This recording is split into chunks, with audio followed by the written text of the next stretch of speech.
Hi, I'm Chris Kirk. You know, one of the few things that really gets my ire up is people who are trying to dupe airplane owners, sellers, and buyers out of money. For whatever reason, lately we've seen a lot of internet scam artists trying to do just that. I'm going to title this video Buyer Alert, because this particular scam artist that I'm talking about has been focusing on scamming legitimate buyers out of legitimate money. This particular individual goes by the name of Nick Maruda. Now, he's clearly not the only one, and that's not the only alias he's going to use. He has been using David and even Teresa on occasion. But the point is, there's lots of folks out there just like him. And we want to bring up a couple of things that you can do to protect yourself from folks that are trying to cheat you out of your hard-earned money. Warning flags that you need to be on the look for. The first off is an ultra-low sales price. You know, it sounds obvious, but if the price looks too good to be true, it probably is. We've seen airplanes advertised for a quarter of their real value to attract potential buyers. There's only one reason somebody's going to be selling an airplane for that price. It's to lure you in. The second thing you should be aware of is the type of communication that they use. If it's an email-only type of back and forth exchange, the hair on the back of your neck needs to be standing up. Make sure you get a phone number. Give them a call. Do your due diligence. Ask questions. Don't settle for answers like, I don't have all the information. Logs aren't available. This is all that I have. I only have 2 or 3 pictures. That's not satisfactory when you're going to spend a significant amount of money. The third red flag is the sad story. A lot of these folks use some kind of story. My dad died. He left me the airplane. I don't know how to fly. Something along those lines to tug at your heartstrings and make you overlook some of the inconsistencies in their story. So ask yourself, does this story seem plausible? And if not, why am I continuing to talk with this individual? And again, just because they're using this sad story to tug at your heartstrings, why would they sell the airplane at a fraction of the price? Does it make sense that if you are an heir to, let's say, a $200,000 airplane, you're going to leave $150,000 on the table because you just don't know what to do with it? The fourth red flag, large deposits to unknown locations. And here's what I mean. They will often ask you to place a deposit. I've seen some of these email exchanges where they ask for up to 50% of their asking price of the airplane to some third party. The third parties you need to be aware of are places like PayPal, Amazon, things that are not aviation related. Now, those entities in and of themselves are very legitimate, but they don't police the aviation arena. The only place you should be making a third party deposit to is a legitimate aircraft title and escrow company, and nearly all of them are located in Oklahoma City, Oklahoma.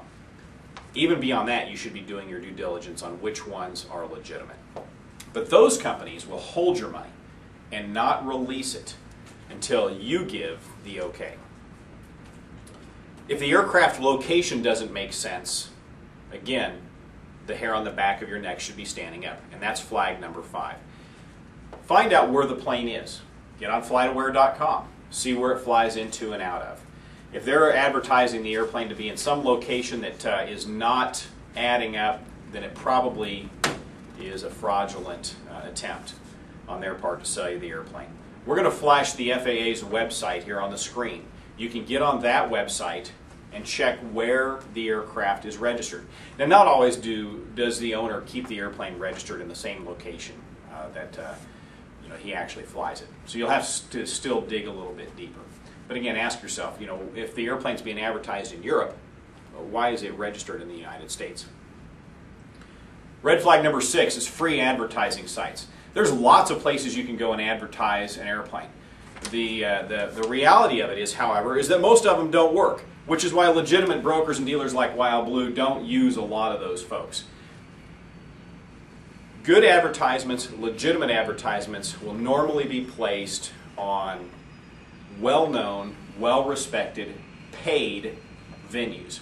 So if you're going someplace and it's one of these places where, you know, the airplanes have been there for quite a while because they never get removed, and they don't get removed because nobody's paying for them anyway, kind of ask yourself again, does it make sense for that to be happening? On those same sites, and this is red flag number 7, take a look at the pictures. Sometimes you'll find the pictures are of varying sizes. If you put them on your computer screen, you'll see that some of them, the dimensions don't match up. They're not consistent. Well, again, think about this. If the seller is selling an airplane, they're using the same camera, probably with the same settings. And the pictures should turn out to be the same size. So why are they not the same size? And the reason is because those pictures are being cropped to cut out identifying marks on that airplane. Oftentimes, they'll be cropping out a watermark. So pay attention to the size of the picture.